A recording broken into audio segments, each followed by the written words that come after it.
Desperté en Navidad y recibí un mensaje. Mamá, cancelamos la comida. Hoy no nos da tiempo para ti. Vamos a comer con mi suegra. Eran las 6 de la mañana. Me quedé acostada mirando el techo sin tristeza, solo un vacío. A las 8 me levanté e hice mi maleta. A las 10 un taxi vino por mí y nadie imaginaba a dónde estaba a punto de irme. La pantalla del celular iluminó mi rostro en la oscuridad. Leí el mensaje una vez, luego otra y una tercera. Como si las palabras fueran a cambiar mágicamente si insistía lo suficiente, pero no. Ahí estaban frías y precisas como una sentencia. Mamá, cancelamos la comida. Hoy no nos da tiempo para ti. Vamos a comer con mi suegra. Me llamo Ofelia. Tengo 68 años y esa mañana de Navidad entendí algo que había estado negándome durante 3 años completos. Yo ya no importaba. Afuera, los vecinos comenzaban a encender sus luces navideñas. Escuchaba risas distantes, el tintineo de copas brindando, villancicos que se colaban por la ventana entreabierta de mi cuarto. Mi cuarto, ese cuarto de servicio al fondo de la casa donde había dormido los últimos 1000 días de mi vida. La misma casa que construí con mi esposo hace 35 años. La casa donde cría a Tomás, mi único hijo. La casa que ahora era de todos, menos mía. No lloré. Eso es lo extraño. Esperaba sentir dolor, furia, decepción, pero lo único que sentí fue claridad. Una claridad fría y luminosa, como el amanecer que empezaba a filtrarse por las cortinas baratas que Valeria había colgado ahí cuando me mudó a este rincón. Si quieres saber cómo una mujer puede perder su lugar en su propia vida, suscríbete al canal. Porque lo que estás por escuchar no es solo mi historia, es la historia de miles de madres invisibles. Me incorporé despacio. Mis rodillas crujieron con ese sonido familiar de huesos cansados. Miré alrededor. Una cama individual. Un buró desportillado. Mis pocas prendas colgadas en un closet sin puerta. Esto era todo lo que quedaba del reino que una vez gobernó una reina. Pero esa mañana algo en mí se había roto. O tal vez algo finalmente se había compuesto. Saqué la maleta vieja de debajo de la cama, esa misma con la que mi esposo y yo viajamos a Veracruz en nuestra luna de miel. Olía a naftalina y recuerdos. Comencé a doblar ropa con movimientos mecánicos precisos. 3 pantalones, 5 blusas, ropa interior, mi suéter tejido a mano, el que mi hermana Rosa me regaló hace 2 años. ¿Saben qué fue lo más revelador? Que todo lo que necesitaba cabía en una sola maleta. En algún momento, entre las 7 y las 8, escuché movimiento en el pasillo. Pasos apresurados. Valeria preparando a los gemelos. Santiago gritando algo sobre los Reyes Magos. Renata llorando porque quería usar su vestido rojo. Sonidos de una familia despertando en Navidad. Una familia de la que yo ya no formaba parte. A las 8:30 la puerta principal se cerró. El auto arrancó, se fueron y yo seguí empacando. Tomé la urna pequeña con las cenizas de mi esposo. «Nos vamos, amor», le susurré. «Ya es hora». Llamé al taxi. El chofer dijo que llegaría en 1h30. Perfecto. Tiempo suficiente para cerrar este capítulo sin aspavientos ni escenas dramáticas. Me senté en la orilla de la cama con mi abrigo café puesto, la maleta junto a mis pies, y por primera vez en años me permití recordar quién era yo, antes de convertirme en la sombra de esta casa. Ofelia Montserrat, Reyes, viuda de Salazar, maestra de primaria por 32 años, madre de un hijo que alguna vez me miró como si yo fuera su heroína, esposa de un hombre que me hizo sentir valiosa hasta su último suspiro. ¿En qué momento esa mujer se había convertido en esto? ¿En la niñera no remunerada? ¿En la sirvienta de su propia casa? ¿En el estorbo que podía cancelarse con un mensaje de texto? El claxon del taxi sonó afuera exactamente a las 10. Me levanté, tomé mi maleta, cerré la puerta del cuarto de servicio por última vez. Dejé una carta sobre la mesa del comedor, solo 3 líneas. Me fui. Necesito recordar quién soy sin ustedes. No me busquen. El taxista me ayudó con la maleta. ¿Alto, señora?, preguntó. Sí, al aeropuerto. Mientras el taxi avanzaba por las calles decoradas con esferas y guirnaldas, miré por última vez la casa. Esa casa de 2 pisos con jardín frontal donde había plantado bugambilias que ahora trepaban hasta el techo. Las ventanas estaban cerradas, oscuras, como si la casa misma se hubiera rendido. ¿Visita familiar?, preguntó el taxista tratando de llenar el silencio. Sonreía apenas. Algo así. No sabía que esa sería la última vez que vería esa casa como residente. No sabía que lo que acababa de iniciar cambiaría todo para siempre, porque a veces la única forma de salvarte es desaparecer. Y yo acababa de convertirme en un fantasma. ¿Cómo perdí mi lugar en mi propia familia? Si alguien me hubiera dicho hace 5 años que terminaría durmiendo en el cuarto de servicio de mi propia casa, me habría reído en su cara.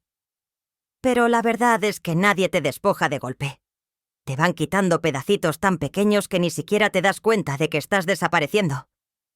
Todo comenzó 3 años atrás, cuando Tomás llegó una tarde de abril con esa sonrisa nerviosa que conocía desde que era niño. La misma sonrisa de cuando rompió el jarrón de la sala a los 8 años, o cuando reprobó matemáticas en la secundaria. «Mamá, ¿hay alguien que quiero que conozcas?». Valeria entró a mi sala como si entraran a una pasarela. Tacones altos, vestido entallado, ese perfume dulzón que inundó todo el espacio, cabello lacio y oscuro cayéndole perfectamente sobre los hombros. Sonrisa de revista me extendió la mano con uñas perfectamente arregladas y dijo: «Señora Ofelia, he escuchado tanto de usted». Yo todavía llevaba puesto el mandil con el que había estado preparando albóndigas. Tenía harina en las manos. Me sentí pequeña frente a ella, aunque yo fuera quien estaba en su propia casa. Debía haber prestado atención a esa primera sensación. Para octubre de ese año, ya estaban casados. Boda íntima, dijeron. «Mamá, es que Valeria quiere algo sencillo sin tanto drama». Yo, que había soñado con organizar la boda de mi único hijo, terminé como una invitada más. Sentada en la tercera fila de un jardín alquilado, viendo cómo una coordinadora que no conocía dirigía todo. Pero lo peor no fue eso. Lo peor fue lo que vino después. «Mamá, necesitamos quedarnos contigo unos meses», me dijo Tomás 2 semanas después de la boda. «Solo mientras encontramos algo. Ya sabes cómo está el mercado inmobiliario». ¿Cómo iba a decirle que no? Era mi hijo, mi único hijo. Y esta casa tenía 4 recámaras. Espacio sobraba. «Claro, mijo, el tiempo que necesiten». Valeria sugirió que se quedaran con la recámara principal. «Es que tiene baño propio, Ofe. Y bueno, somos pareja. Necesitamos nuestro espacio». Me llamó Ofe, como si fuéramos amigas de toda la vida, como si mi nombre completo fuera demasiado formal para ella.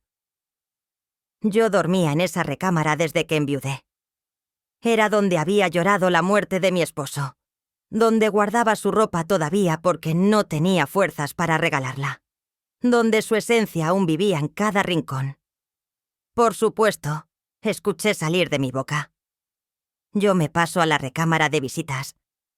La recámara de visitas se convirtió en mi refugio durante 6 meses, hasta que Valeria sugirió convertirla en oficina.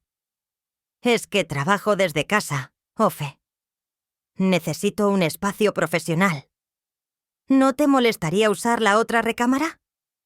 La otra recámara era más pequeña. Daba al patio trasero donde los perros del vecino ladraban todas las mañanas. No hay problema. Otros 6 meses después. «Ofe, vamos a usar esa recámara como cuarto de bebé. Estoy embarazada.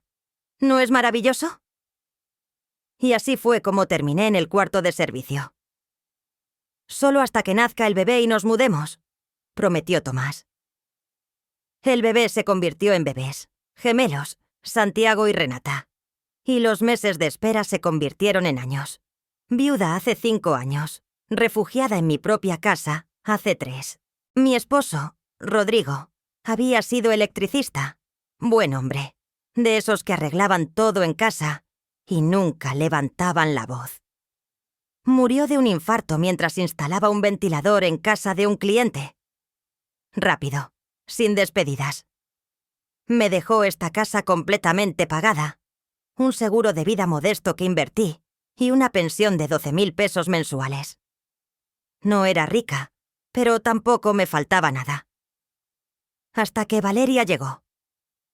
Al principio fueron cambios pequeños. Ofe, ¿no crees que estas cortinas están muy anticuadas? Compré unas nuevas. Las cortinas que mi madre me había ayudado a coser desaparecieron en una bolsa de basura. Ofe, este sillón está muy gastado. Lo doné a una fundación. El sillón donde Rodrigo veía el fútbol los domingos se fue una mañana mientras yo estaba en el mercado. Ofe, encontré estas fotos en el librero. Las guardé en una caja para que no acumulen polvo. Las fotografías de mi boda, del bautizo de Tomás, de nuestros viajes familiares, sepultadas en una caja de cartón en el closet del pasillo.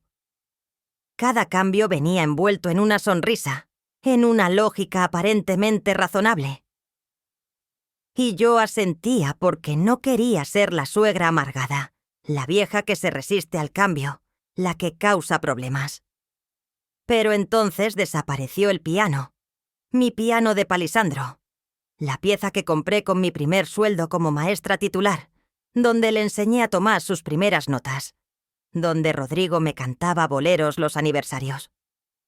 Un sábado llegué del mercado y el espacio en la sala estaba vacío. ¿Dónde está mi piano?, pregunté tratando de mantener la calma.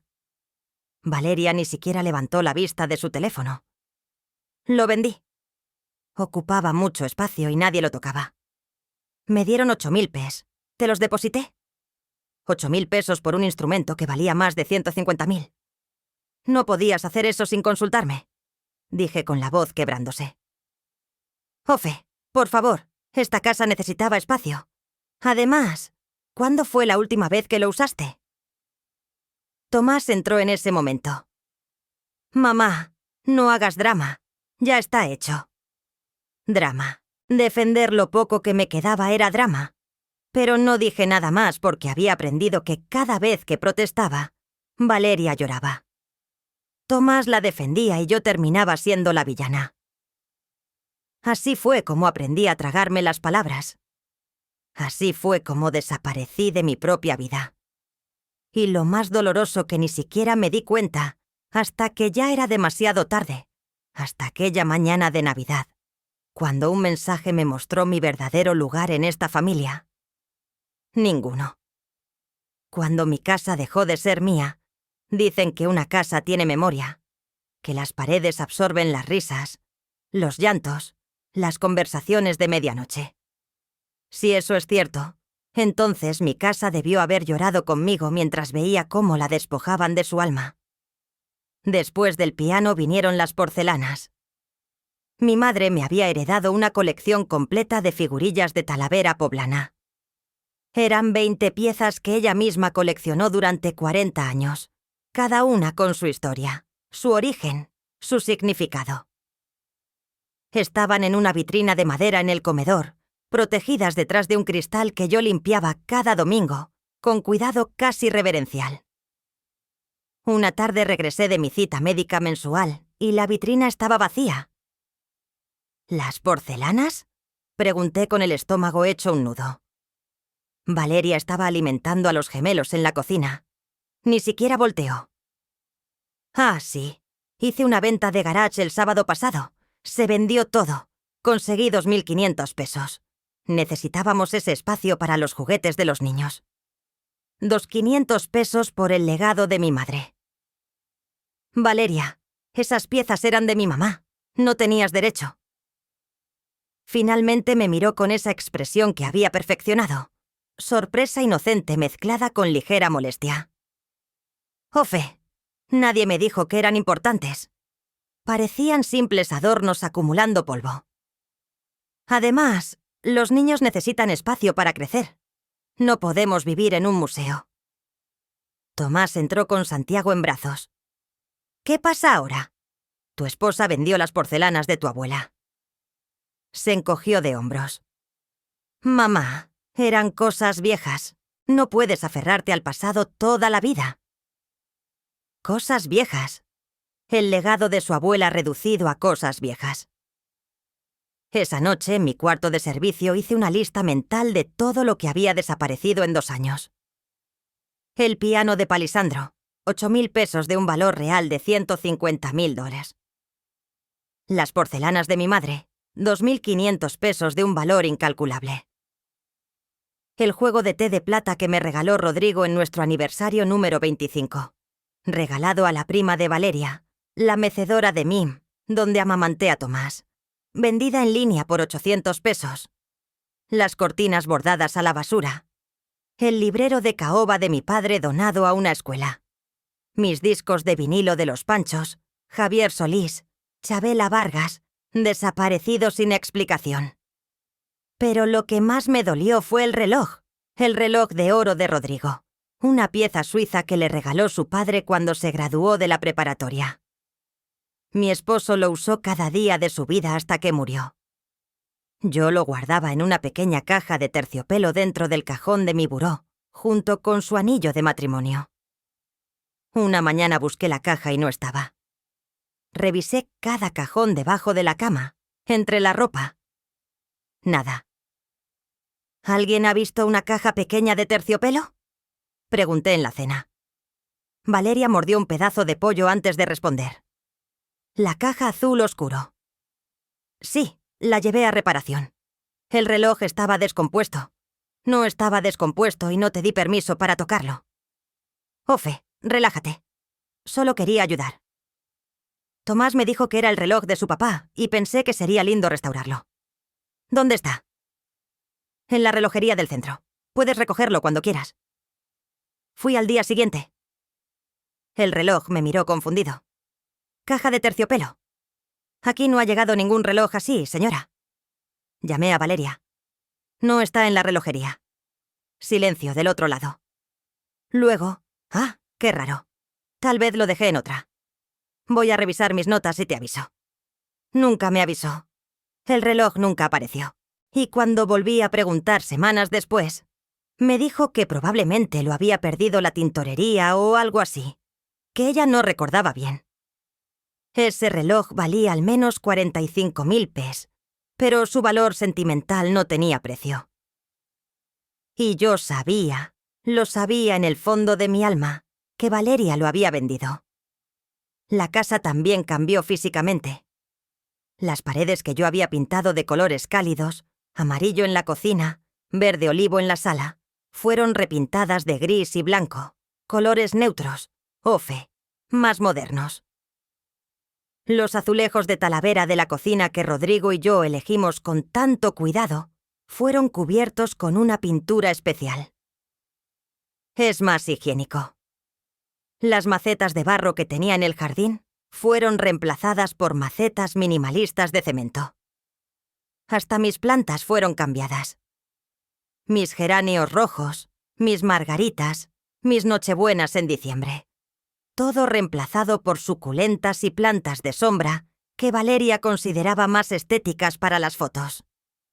Porque, claro, Valeria subía todo a sus redes sociales, fotos de mi hermosa casa, mi espacio renovado, mi estilo de vida, mi casa convertida en su escenario de Instagram. Las fotografías familiares que lograron sobrevivir la primera purga terminaron guardadas en cajas. Desentonan con la decoración minimalista, explicó Valeria. En su lugar, cuadros abstractos comprados en IKEA. Frases motivacionales en inglés enmarcadas. Nada que hablara de nosotros, de nuestra historia, de las 3 décadas que Rodrigo y yo invertimos construyendo este hogar.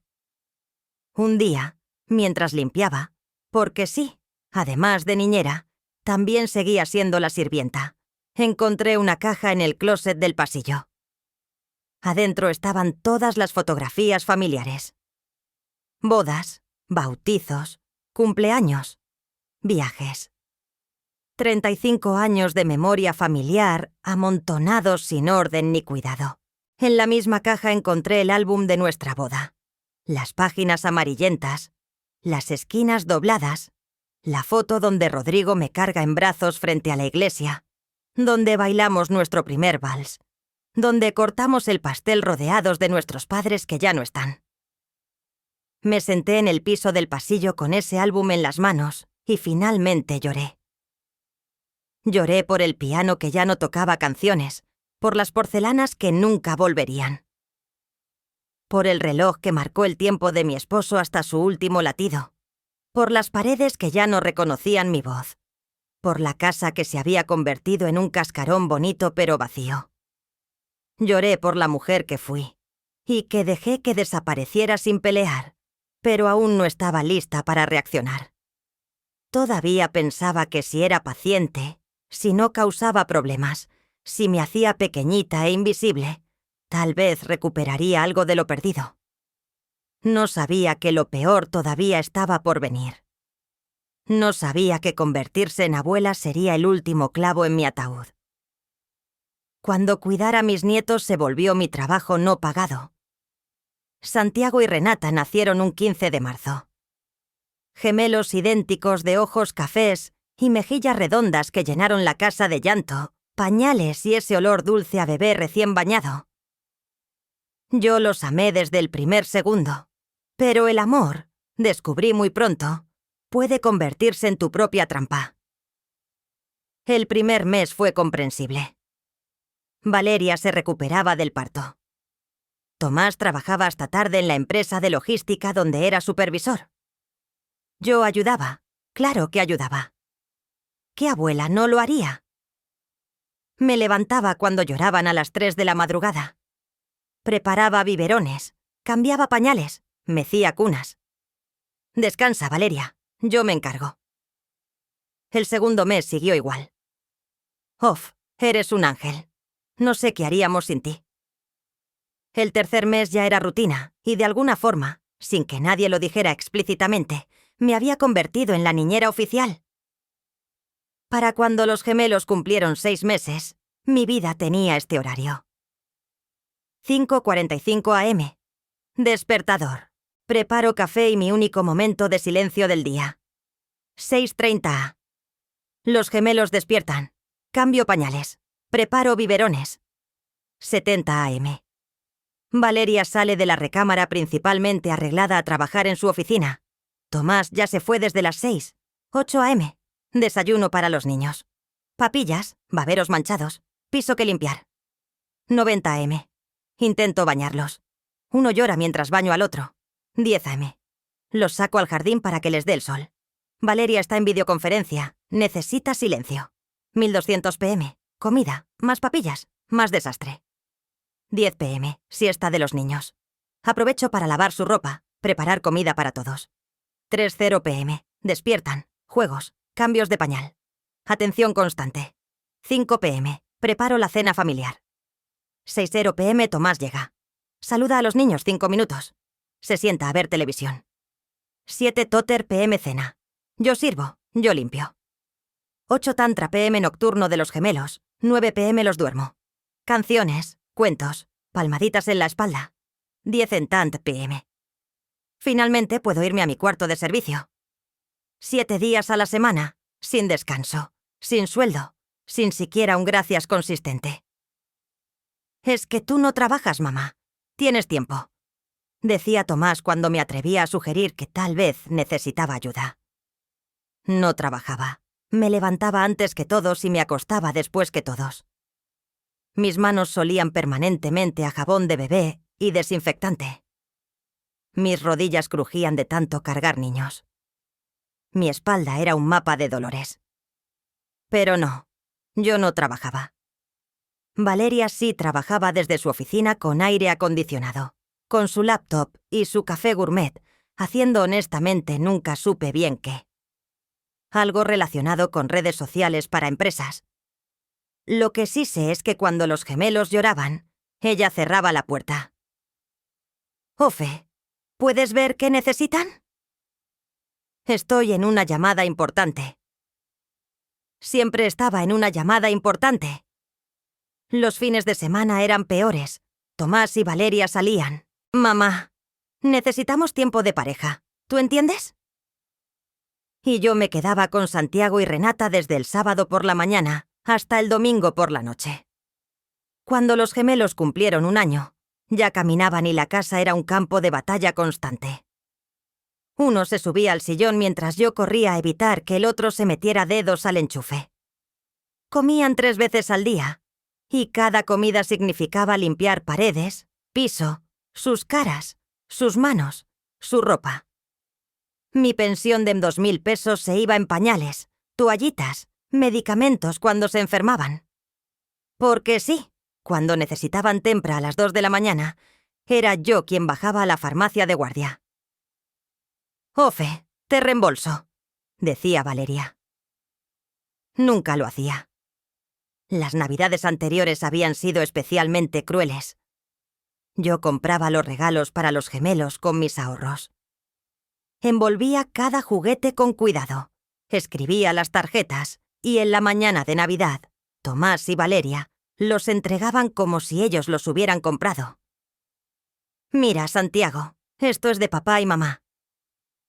Yo observaba desde la cocina preparando el pavo que nadie agradecería, viendo cómo mis nietos abrazaban a sus padres por regalos que yo pagué. La primera Navidad, así pensé. Bueno, son sus padres, es lógico. La segunda Navidad, tal vez el próximo año me tomen en cuenta. La tercera Navidad fue la del mensaje, la del taxi, la del despertar. Pero antes de esa mañana definitiva, hubo un momento que quebró algo dentro de mí, un momento que nunca podré olvidar. Fue mi cumpleaños número 68. 3 meses antes de aquella Navidad, Valeria organizó una reunión familiar en mi casa. Invitó a su madre, su hermana, 2 primas. También invitó a mi hermana Rosa, que viajó desde Oaxaca pensando que sería una celebración para mí. La sala estaba decorada con globos rosas y dorados. Había una mesa con botanas, vino, cerveza. Todo se veía hermoso hasta que me di cuenta de que yo no era la homenajeada. «Bienvenidos a mi casa», dijo Valeria recibiendo a los invitados como anfitriona. «Mi casa». Su madre, una señora de cabello teñido de rubio y demasiadas joyas, se sentó en el sillón principal. «Qué hermoso hogar tienes, hija». Yo estaba en la cocina calentando las empanadillas que había preparado desde las 5 de la mañana. Nadie me presentó formalmente, nadie brindó por mí, nadie mencionó que era mi cumpleaños. Rosa me encontró lavando platos. «Ofelia, ¿qué haces? Es tu día. Alguien tiene que servir». Respondí sin mirarla. Esto está mal, muy mal. Pero yo solo negué con la cabeza. Ya había aprendido a no causar escenas. En algún momento de la tarde, mientras llevaba más bebidas a la sala, escuché la voz de Valeria hablando con su prima en el pasillo. No me vieron, o tal vez no les importó. «¿Y la señora?», preguntó la prima. «Ofelia. Pobre, ya no sirve para mucho, pero ayuda con los niños. Tomás siente lástima, por eso la dejamos quedarse. Me dejaban quedarme en mi propia casa como un favor, como un acto de caridad. Ayuda con los niños, ya no sirve para mucho». Cada palabra fue un golpe en el pecho. Me quedé paralizada en el pasillo con una bandeja de vasos en las manos temblorosas, procesando lo que acababa de escuchar. Rosa me encontró así, congelada, con lágrimas rodando silenciosamente por mis mejillas. «Ya basta, Ofelia», me susurró llevándome al jardín. «Esto tiene que terminar. No puedo irme. Son mi familia, mis nietos. Tu familia te está destruyendo y tus nietos no son tu responsabilidad. Eres su abuela, no su madre». Esa noche, después de que todos se fueron, después de lavar todos los platos de mi cumpleaños en mi casa, donde yo era la sirvienta, Rosa se sentó conmigo en el cuarto de servicio. Vente a Oaxaca conmigo. Tengo espacio. Tengo un taller textil pequeño. ¿Podrías ayudarme? O simplemente descansar, vivir, volver a ser Ofelia. No puedo abandonar a Tomás. Abandonar. Ofelia, mírate. Tú eres quien está siendo abandonada. Prometí pensarlo, pero Rosa conocía mi respuesta incluso antes de que la dijera. Todavía no estaba lista. Necesitaba algo más. Un empujón final. Una última humillación que me despertara del todo. Y 3 meses después llegó en forma de un mensaje de texto a las 6 de la mañana de Navidad. El cumpleaños que me hizo despertar. Después de aquella reunión donde fui invisible en mi propio cumpleaños, algo comenzó a moverse dentro de mí. No fue inmediato, no fue dramático. Fue como una grieta pequeña en un muro que creías indestructible. Una fisura que crece milímetro a milímetro, hasta que un día, con el golpe preciso, todo se derrumba. Durante las semanas siguientes a mi cumpleaños empecé a observar, realmente observar. Vi cómo Valeria pasaba horas enteras en su oficina haciendo videollamadas con amigas, mientras yo cambiaba el 10º pañal del día. La escuché reírse, tomar café, planear salidas nocturnas. Todo mientras yo intentaba que Renata dejara de llorar porque le estaban saliendo los dientes. Vi cómo Tomás llegaba del trabajo, saludaba a los gemelos con 2 besos rápidos y se encerraba en la recámara principal a ver series en su tablet.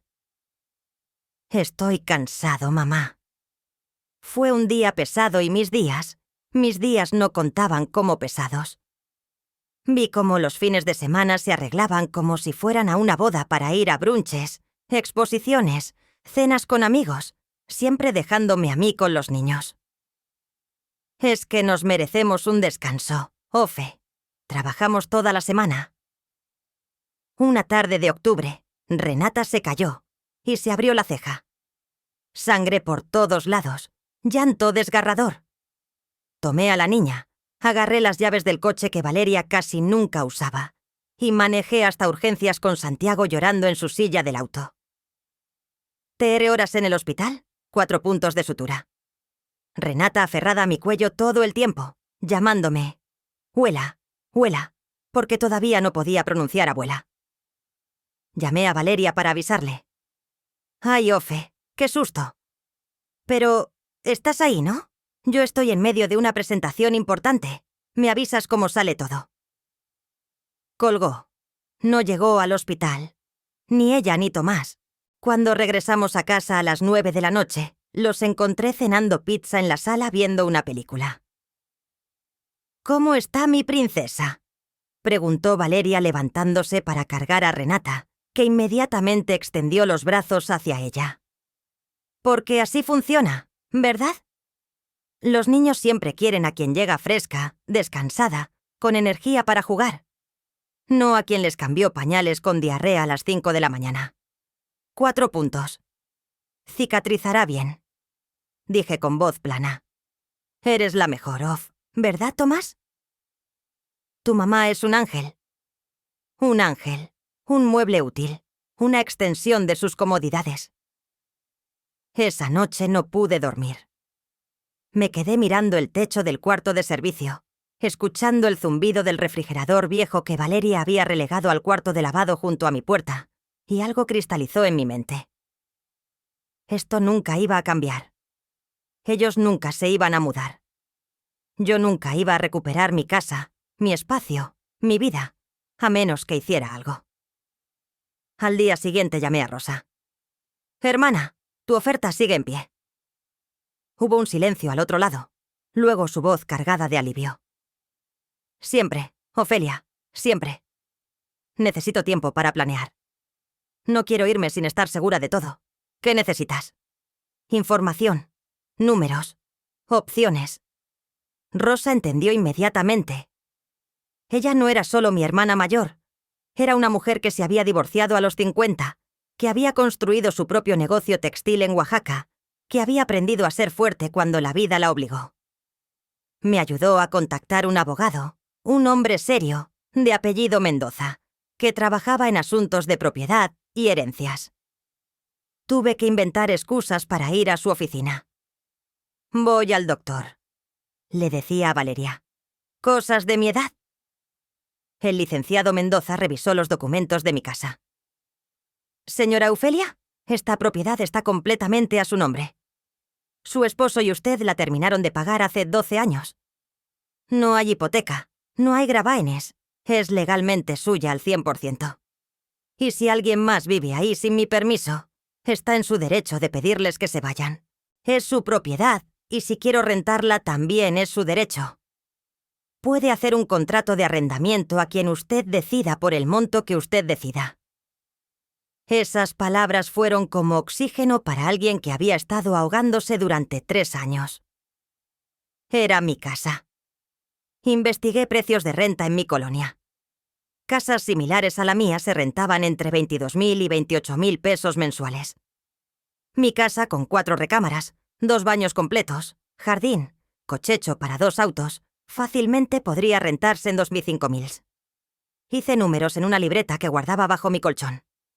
Pensión mensual, 2.000 pesos. Renta potencial, 25.000 pesos. Total mensual, 37.000 pesos. Ahorros actuales, 450.000 pesos, lo que quedaba del seguro de Rodrigo después de 3 años, financiando pañales y gastos que no eran míos. Con ese dinero podía vivir, podía respirar, podía ser yo misma otra vez. Rosa me envió fotos de su casa en Oaxaca, una construcción de 2 pisos en el centro histórico, cerca del mercado de Benito Juárez. El cuarto de arriba es tuyo, si lo quieres. Tiene vista a la calle, entra el sol toda la mañana, y en la planta baja está mi taller. Podrías ayudarme si quieres, o simplemente descansar sin presiones. Por primera vez en años imaginé una vida diferente. Despertarme sin el llanto de los gemelos, tomar café sin tener que calentar biberones, caminar por calles empedradas, tal vez tomar una clase de algo que me gustara. Cerámica. Siempre me había interesado trabajar con arcilla. Durante noviembre saqué documentos importantes de la casa poco a poco. Mi acta de nacimiento, las escrituras, los papeles del seguro, fotografías que aún valoraba. Los llevaba a casa de mi vecina, la señora Eustaquia, una mujer de 75 años que vivía sola y entendía más de lo que decía. ¿Problemas, Sofe?, me preguntó un día mientras guardaba una caja con mis cosas en su closet. «Cambios», respondí. Ella asintió. A veces cambiar es lo único que nos salva. Abrí una cuenta bancaria nueva en un banco diferente al que usaba. Transferí mis ahorros poco a poco para que Tomás no notara movimientos extraños. Él tenía acceso a mi cuenta vieja por si necesitas algo, mamá. En realidad era para que Valeria pudiera revisar cuánto dinero me quedaba. Compré un boleto de avión a Oaxaca para el 25 de diciembre. Salida a las 2:30 p.m., llegada a las 4:00 p.m. Escribí una carta. La reescribí 10 veces. Finalmente dejé solo 3 líneas. Más hubiera sido darles explicaciones que no merecían, y esperé. Diciembre llegó con su frío característico de la ciudad. Las calles se llenaron de luces navideñas, vendedores de ponche y tamales, villancicos en cada esquina. Valeria decoró la casa con un árbol minimalista de ramas blancas y esferas plateadas. Nada de las esferas de colores que yo había coleccionado durante décadas. Esas también habían desaparecido. «Este año vamos a hacer Navidad en grande», anunció Valeria a mediados de mes. «Voy a invitar a mi familia, por supuesto, su familia». Ayudé a cocinar, ayudé a limpiar, ayudé a envolver regalos que ellos comprarían y pondrían bajo el árbol como si fueran de ellos. El 23 de diciembre, Valeria mencionó casualmente: «Ofe, mi mamá quiere que pasemos la Navidad en su casa. Dice que preparó una cena especial». Sentí el piso moverse bajo mis pies y yo... «Bueno, tú puedes venir si quieres». Aunque la verdad, mi mamá hizo reservación en un restaurante y es un poco caro el cubierto. Pero si quieres cooperar, Claro que eres bienvenida. Cooperar para ir a una cena de Navidad con la familia de mi nuera, como una invitada que debe pagar su lugar. Déjame pensarlo, dije. Esa noche Tomás entró a la cocina mientras yo lavaba trastes. Mamá, no te pongas difícil con lo de la cena. Valeria solo quiere pasar tiempo con su familia también. ¿Tú entiendes? Yo entiendes esas 2 palabras que había escuchado cientos de veces para justificar cada abuso, cada despojo, cada humillación. Claro, mi hijo, yo entiendo. Y en ese momento, mirando las manos arrugadas sumergidas en agua jabonosa, manos que habían trabajado sin descanso durante 68 años, lo supe. Estaba lista. La mañana del 24, Valeria preparaba a los gemelos para ir a comprar últimas cosas. Ofe, ¿nos puedes acompañar? Necesito que cargues a Renata mientras yo busco un regalo que me faltó. No puedo. Tengo que ir al banco. Al banco en Nochebuena. Cierran temprano. Es urgente. Fui al banco. Saqué 50.000 pesos en efectivo. El resto quedaría seguro en mi cuenta nueva.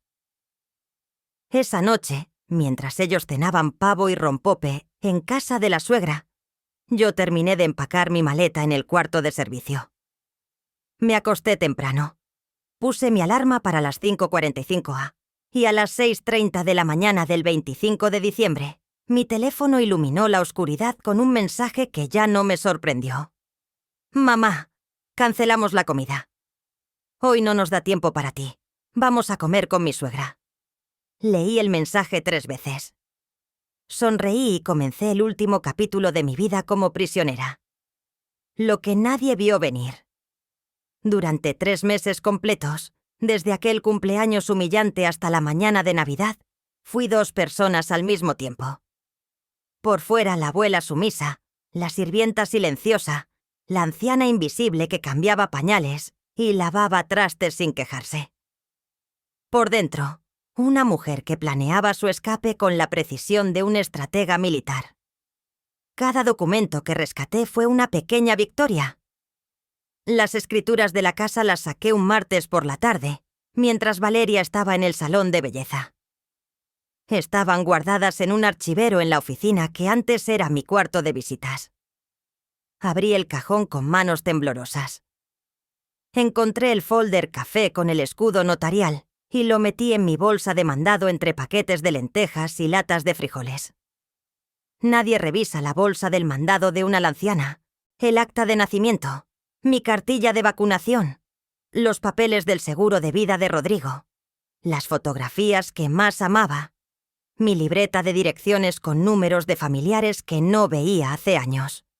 Todo salió poco a poco, pieza por pieza, como si estuviera desmantelando mi propia vida antes de que ellos terminaran de hacerlo. La señora Eustaquia, mi vecina, nunca me hizo preguntas directas. Simplemente me abría la puerta, preparaba té de manzanilla y guardaba mis cajas en su ropero sin decir palabra.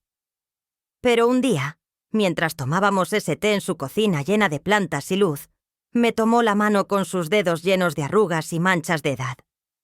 Cuando mi esposo murió, dijo con voz suave, mis hijos quisieron venderme la idea de irme a vivir con ellos.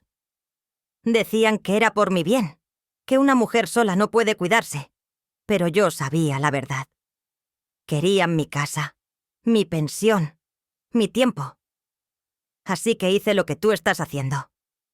Me quedé aquí en mi territorio y les puse límites. No es egoísmo, Ofelia. Es supervivencia. Lloré ese día en su cocina. Lloré por todo lo que había perdido y por todo lo que estaba a punto de recuperar. El licenciado Mendoza me explicó cada detalle legal con paciencia. Señora Ofelia, entienda esto muy bien. Su hijo y su nuera son residentes sin contrato. Legalmente hablando, usted puede desalojarlos en cualquier momento. Pero si quiere evitar conflictos familiares mayores, le sugiero otra ruta. ¿Cuál? Conviértalos en inquilinos. Presente un contrato de arrendamiento formal. Si aceptan y pagan, Perfecto. Si no aceptan, usted puede recuperar su propiedad mediante un proceso legal. Y si decide irse a vivir a otro lugar, ese ingreso por renta será suyo, estable cada mes. La idea era brillante. No los corría como una villana. Les daba opciones que, por supuesto, los obligarían a enfrentar la realidad. Nada en esta vida es gratis, ni siquiera la generosidad de tu madre. Investigué precios hasta el cansancio. Entré a páginas de internet en la biblioteca pública, fingiendo que buscaba recetas de cocina. Anoté cada dato en mi libreta secreta. Casas similares a la mía en la colonia, sus precios, sus características. Una casa de 3 recámaras en mi calle, 20.000 pesos mensuales. Una de 4 recámaras a 2 cuadras, 26.000. Una con jardín como la mía, 24.500 euros. Decidí un precio justo, pero firme, 22.000 pesos mensuales. No era el más alto del mercado, pero tampoco era regalado. Era lo que cualquier inquilino pagaría por una propiedad así. Y si mi propio hijo no quería pagar, entonces alguien más lo haría. Rosa y yo hablábamos cada tercer día, llamadas cortas desde teléfonos públicos o desde la casa de Eustaquia. Todo está listo aquí, me decía mi hermana. Tu cuarto tiene sábanas nuevas. Compré una mecedora para que te sientes a leer junto a la ventana, y en el taller tengo un espacio por si quieres aprender a teñir textiles. Pero sin presión, Ofelia. Aquí vienes a vivir, no a trabajar. Vivir. ¿Cuánto tiempo había pasado desde que realmente viví? Abrí la cuenta bancaria nueva un viernes por la tarde. El ejecutivo me preguntó si quería agregar beneficiarios. No respondí con firmeza. Esta cuenta es solo mía. Transferí 400.000 pesos de mis ahorros. Dejé solo $50.000 en la cuenta vieja, la que Tomás monitoreaba. Lo suficiente para que no sospechara nada raro, pero no tanto como para que pudiera robármelo si las cosas se ponían feas, porque había aprendido algo importante durante esos 3 años de humillación. Cuando alguien te ha quitado todo sin remordimiento, no hay límite a lo que podrían hacer si se sienten amenazados. Compré el boleto de avión en efectivo. La señorita del mostrador me miró extrañada cuando saqué los billetes de mi monedero viejo. «¿Regalo de Navidad?», preguntó tratando de ser amable. «Algo así», sonreí. Vuelo AIM, 432. Salida 2:30 p.m. del 25 de diciembre. Destino Oaxaca de Juárez. Acción 18F junto a la ventana. Una sola maleta documentada. Las últimas 2 semanas de diciembre fueron las más largas de mi vida. Cada día sentía que alguien descubriría mi plan, que Tomás encontraría los papeles faltantes, que Valeria revisaría mi cuarto y vería la maleta a medio empacar escondida bajo la cama. Que los gemelos dirían algo inocente pero revelador, pero nadie notó nada, porque para notarme primero tendrían que verme. Y yo había sido invisible durante tanto tiempo que mi presencia ya no registraba en sus radares. El 23 de diciembre empaqué lo esencial. Ropa para clima cálido. Oaxaca es mucho más cálido que la Ciudad de México. Mis medicamentos para la presión, el cepillo de dientes, la crema para las manos que Rodrigo me regaló en nuestro último aniversario y que había guardado sin usar, esperando una ocasión especial. Esta era la ocasión especial. Guardé la urna con las cenizas de Rodrigo en mi bolso de mano. Pesaba más de lo que recordaba. «Nos vamos juntos, amor», le susurré envolviendo la urna en un suéter suave. Como debió ser siempre. La carta la escribí la noche del 24 después de que ellos se fueran a cenar con la familia de Valeria. Me senté en la cama del cuarto de servicio con una lámpara vieja que parpadeaba y escribí con mi letra temblorosa pero clara. Me fui. Necesito recordar quién soy sin ustedes. No me busquen. 3 líneas nada más. Porque cualquier explicación adicional hubiera sonado a súplica o a justificación. y yo ya no le debía explicaciones a nadie. Puse la carta dentro de un sobre blanco. Escribí en el frente para Tomás. No mencioné a Valeria. Esta conversación era entre mi hijo y yo. Me acosté esa Nochebuena sabiendo que sería la última noche en esa casa como residente. Cerré los ojos y en lugar de sentir tristeza, sentí algo que no había experimentado en años. Sentí esperanza. A las 5:45 del 25 de diciembre, mi alarma sonó en la oscuridad. Me vestí con mi ropa más cómoda, pantalón de mezclilla, blusa de algodón, suéter tejido, zapatos cerrados. Me recogí el cabello en una trenza simple. Me miré al espejo del baño compartido por última vez. La mujer que me devolvió la mirada tenía ojeras profundas, arrugas que no estaban ahí hace 3 años, cabello completamente blanco. Pero sus ojos, esos ojos cafés que tanto se parecían a los de mi madre, brillaban con algo nuevo: determinación.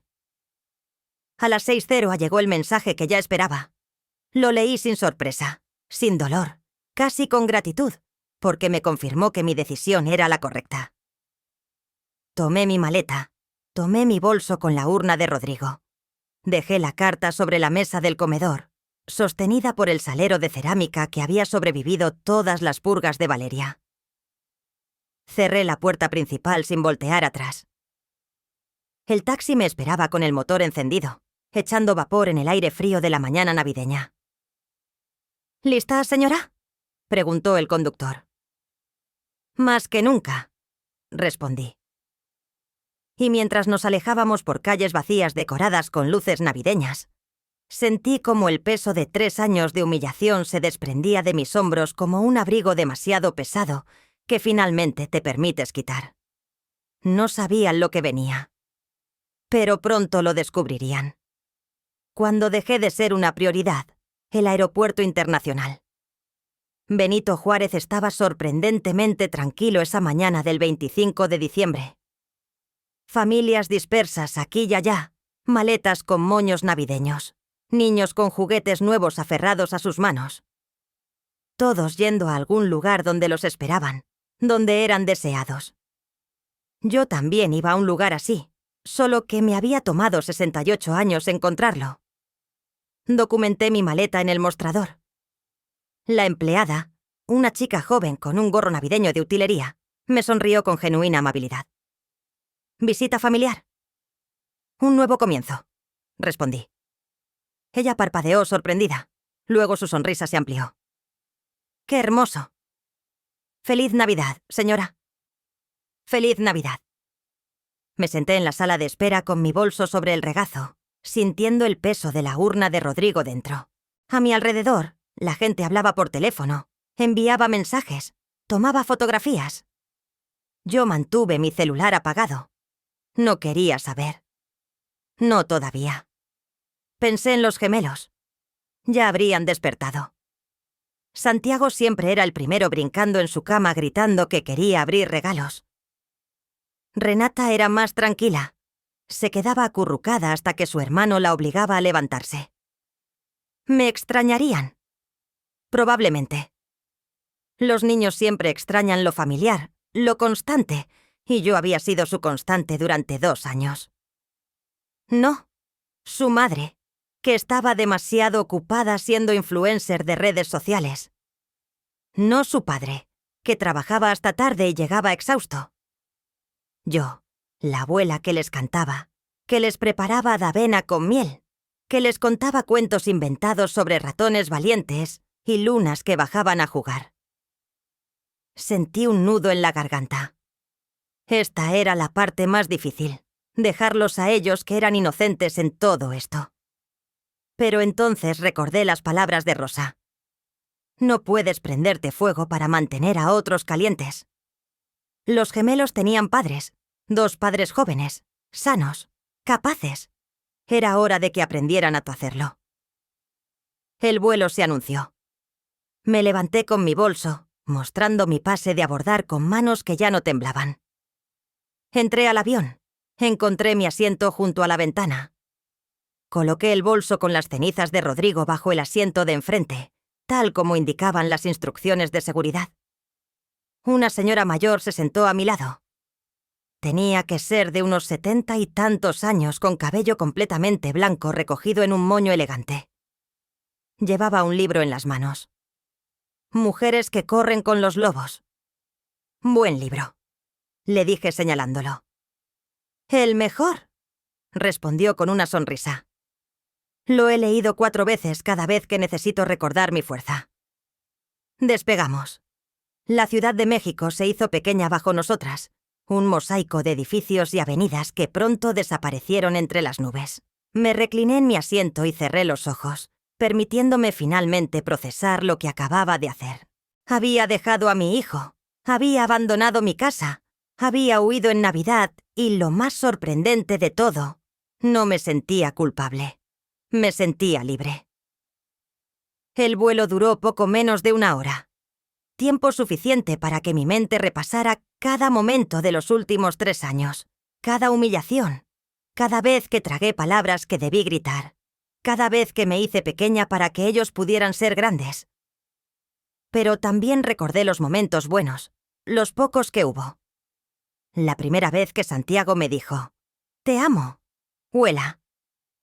Cuando Renata se durmió en mis brazos después de una pesadilla, las mañanas tempranas cuando los dos corrían a mi cuarto de servicio y se metían bajo mis cobijas, llenando ese espacio frío con su calor y sus risas. No era una mala persona por irme. Era una persona que finalmente había aprendido que amarse a uno mismo no es egoísmo, es supervivencia. El avión aterrizó en Oaxaca a las 4:00 p.m. exactas. El cielo era de un azul brillante, el sol cálido incluso en diciembre, tan diferente al frío gris de la Ciudad de México. Rosa me esperaba en la zona de llegadas. La vi antes de que ella me viera a mí.